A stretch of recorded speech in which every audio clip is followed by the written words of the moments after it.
on stage with Visit Chachi. Thank you very much, gentlemen. Of course, Chachi, another dominant performance after that 3-0 against Giants yesterday, coming in with another 3-0 against Fnatic today. The first thing I want to ask you, you played against a Maokai, you played against a Yasuo. The top lane matchup for you was constantly changing. I want to know what goes through your head and how you're adapting to these matchups on the fly. Actually, I played these matchups a lot in solo queue. I actually meet Kikis a lot, and we play top lane 1v1, and the Yasuo Nar matchup was not something that was uncommon for me, because I played against him like 5 times or something.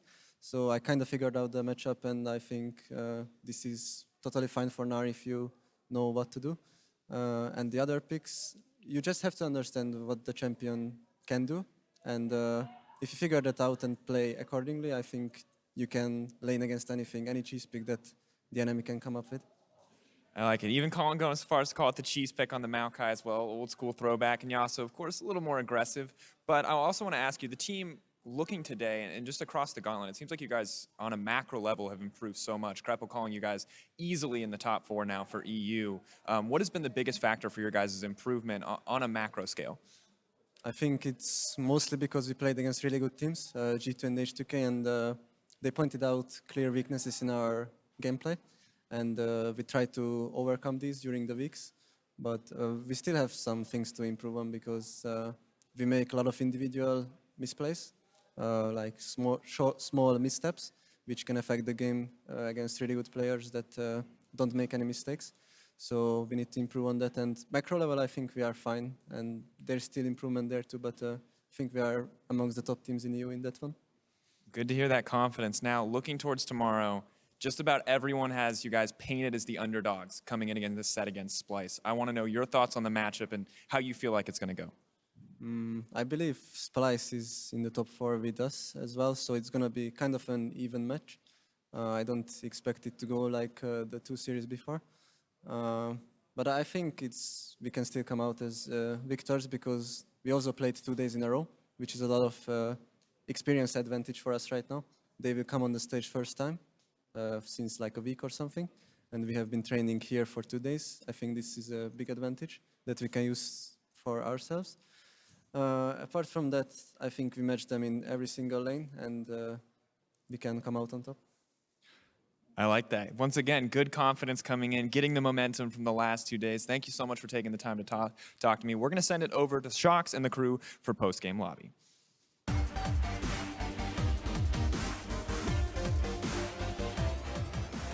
Thank you so much, Sifa, and welcome everyone to the post-game lobby. As said, fantastic confidence coming out of Visit Chachi, and why wouldn't you? 6-0 in the gauntlet so far, 3-0 versus Giants, and now a 3-0 versus Fnatic. Every single prediction on the desk was completely wrong, which is fine, happens. That's why I asked you to do predictions. But why do you think it is that it was so convincingly that the UOL won? Because even if you said Fnatic won, a lot of you guys said 3-2. It will be relatively close. What was it, Perks?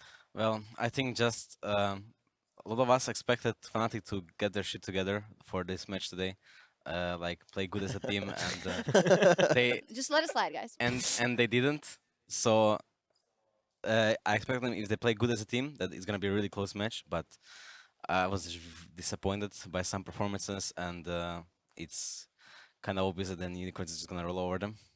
Well, I think pick and ban today was heavily in favor of Unicorns, so we missed this man on the desk here.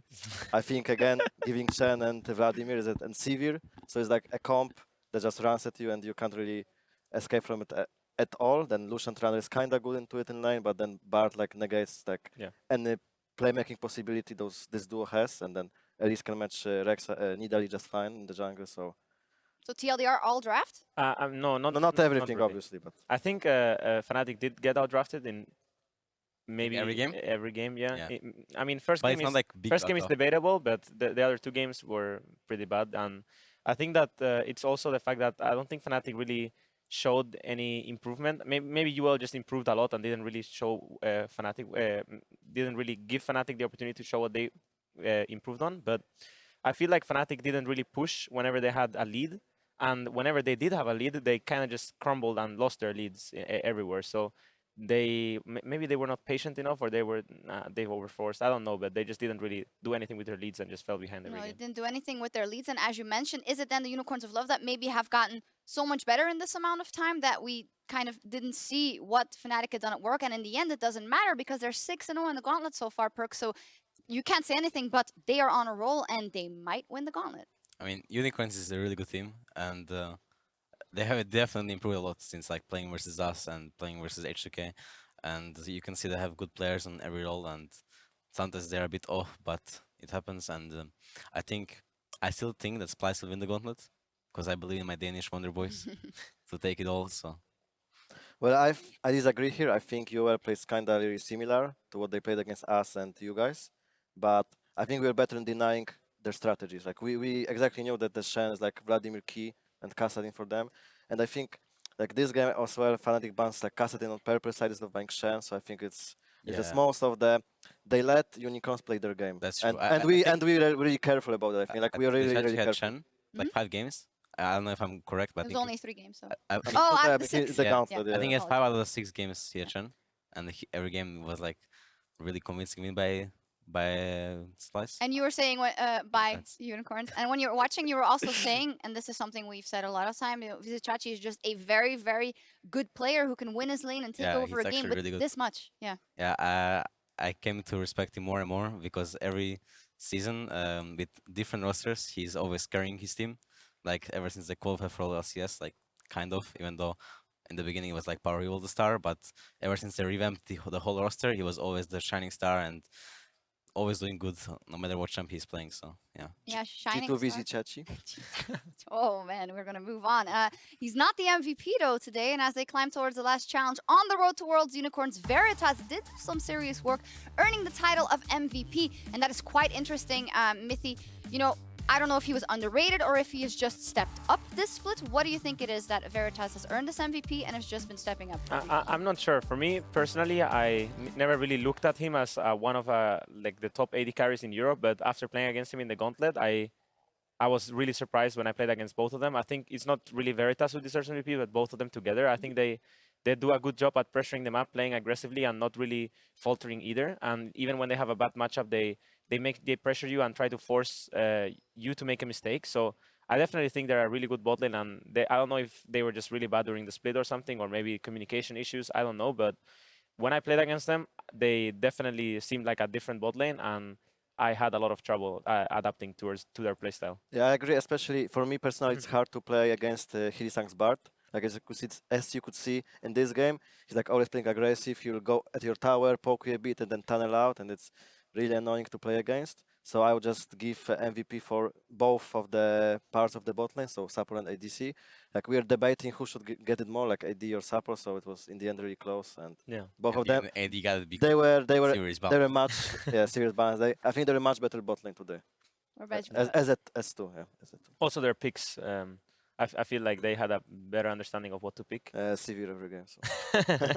Yeah, basically that. Yeah. A Shen in there as well, an easy game plan. No, let's take a look, because that means that Splice, or for Splice rather, a new challenger approaches in our regional qualifier finals, our Gauntlet finals tomorrow. Splice versus Unicorns of Love. Now, Unicorns of Love are 6-0 in the Gauntlet so far, and they are 5-1 over the season versus Splice. Now, I know what you're going to say. There were 2 games, and the last regular day of the summer split where Splice was not playing the most serious, but now the UOL is 5-1 over that match. They have played in the Gauntlet now for 2 days. They have dominated their opponent. Splice is still with that little hangover of Krakow and not being able to beat G2 in that. So, come on, guys. You always bet against Unicorns of Love, but do you want to change your vote? I do. You do? Really? I'm wearing the pink tie, and I feel like UL's playstyle against a team, like no offense to Splice, but I don't think individually they're gonna be able to like put down a lot of the UL pressure, and they might crumble. But if they do come up this week and step up from their finals and play a much better individual game, they will win against UL. Well, for me, I would bet 3-2 for Splice. I think Yamato will make notes, and he will see what we did well against Unicorns and what Fnatic did wrong today. So like he will know what to do, and I think Yamato can take the series But the thing is, on his back. Yeah. the thing is that UL has won both games 3-0, right? So Yamato doesn't really have that much to work with. Yeah, he has the losses of us and you guys, but UOL can adapt too. Yeah, sure they can, but I see the faith in you. You're going Yeah, for I it. still I'm think believing it, I'm believing Splice is like better as a team. So I think if they didn't collapse like mentally after losing to G2 3-1 in the finals, like because the last game they played against you guys on the stage was really bad from them. Like they Yeah. tilted super hard. I mean- So if they yeah, no problem. Sorry. Oh, that's if they totally came my back, fault. if they came back from it, I think Splice. I mean, they are favorites for sure. Yeah, I was gonna say what you guys were in Krakow playing versus Unicorns of Love. You looked more convincing than Splice did versus G2, but obviously G2 was maybe a couple of levels ahead of them. Or would you Maybe a say? bit. I would like to say that we did adapt during the series, and the first games I was caught off guard by the playstyle of the duo lane. I'm sure every other lane felt the same in the same way, and Versus who? versus UOL. Oh yeah, versus And Liquid. I They feel played really like aggressive. yeah, and I feel like during the series we adapted well, and on the last game we were warmed up and we did what we had to do. Perks, what do you think is gonna happen tomorrow? I think it's really hard to say right now because Unicorns actually do looks. I don't know if both Fnatic and Giants are just not really good, or Unicorns is actually, or Unicorns is actually really strong because they had some pretty good games and clean games, and I think they really know the meta well. Like they draft the champions they should, and they draft the way they should. But I think Splice is also a team that drafts similar to them and has similar players in every matchup. Like every matchup should be like around equal. Yeah. Maybe I expect Splice top jungle duo to come out ahead than Visit Yeah, I agree, move. yeah. But yeah. I think Trash is way better jungle than Move. I think it will come down to UOL making proactive plays and Splice playing well around them. If Splice defends that proactive play, then Splice will win. If Splice gets run over, then they will lose. Well, historically or during the split, we've seen that Splice a lot of times is more of a slow starter. They don't just get the advantage and snowball off that. They wait. They even get behind in a lot of cases and then counteract. So Unicorns of Love now have shown that they can take a lead early and run with it. So is that a stylistic problem for Splice? I think it might be actually because I mean I'm not sure how much is Splice used to playing against those kind of aggressive early plays that Unicorns make and the way they play on lane. Like each lane, top, mid, and bot. From what I heard, they all play really aggro, especially mid. From my perspective, I don't know about like other lanes, so they're very easily to get punished too. Like if Trashy plays good, I think he can easily punish their aggressiveness and the overextension in the whole map. Well, I think every time Unicorns plays on the stage, it's hard to predict if they're gonna lose or win because it's the most unpredictable team in the league for me. Like they always have this, as you guys like to say, the chaos style XD. I think it's getting better though. It's getting it's less chaos, but Yeah. I think still they can like if everything collapses for them, they still have it, the chaos style. So then they will just pick Bard and just run around the map and try to kill people, you know. So I think it's hard to predict match of this particular team, but as I said, I believe Splice will take them. All right, well, we'll see what happens. And also earlier, we opened up the ELO on the desk to you. And at JackWhite21 asked, Mithy and Vander, what bottom lane duos are you looking forward to facing at Worlds? Looking forward to, a little afraid of? You can choose. Well, I already play against the best duo bot in the world, so Oh. I have nothing else to fear. I'd say Deft and Mako and Gorilla and Prey, just because And Mata and Uzi. I don't really. I mean, I want to play against everyone, but I would prefer to play against Deft and Mako if I had to choose that Chinese bot lane to play against. I see. Bot lane. Yeah, sure, but There's a sense for revenge there. I mean, if I can choose every bot lane, then yeah, sure, I want to get as much practice as possible. But judging from what I've seen, I think Deft and Mako are really strong. They are a very big pillar on their team, and so is Prey and Gorilla. Okay. No, not so much, but they're Koreans, so they're probably fucking good anyway. Okay, that's 2 out of 3 already. Vander, of course, we know there's an H2K announcement coming soon about who will be there, but what will it be like for you finally going to go to Worlds? And we know that last year for H2K as Norge, it wasn't the best, but after the Korean bootcamp, how do you see your chances? Well, I think a lot can happen in the bootcamp. I think if depends also what like drawing you get in the group stage, right? I think we have a chance to get past the group stage and then see what we're gonna do from there. Yeah, I'm looking forward. I'm really happy. I will join same. the G2 crew. Yeah. G2 crew. As much as H2K's disappointment of Europe usually, Sorry, Wander, but I think HTK is actually gonna be a very strong team in best of one because in best of series they tend to tilt and some BGs happen. Can you confirm that? Yeah, because you never tilt, right? No Yeah, comment. I tilt no often, comment. but I have We are I have never my team, tilt. Our I have my mental is team the to back best. me up, you know. But I think in best of ones, they have good drafts for best of ones and they have really solid gameplay for one game series. So I think they can actually surprise and easily get out of groups votes. I think like these playoffs, for example, our problems were that we didn't adapt sometimes in the pick and ban. Like we didn't pick ban Gnar, for example, like pick it or do something with it at all. And then I think we like mischose a side at least once. So.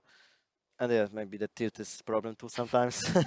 I don't want to talk too much about that, but I feel like you guys will get a lot of experience though from going to Worlds and just not really playing on stage because you don't really get that many games on stage. I mean, unless you make it to the finals, but mostly scrimming all these really top tier teams from other regions for 2 weeks, 3 weeks. That makes a really big difference for it.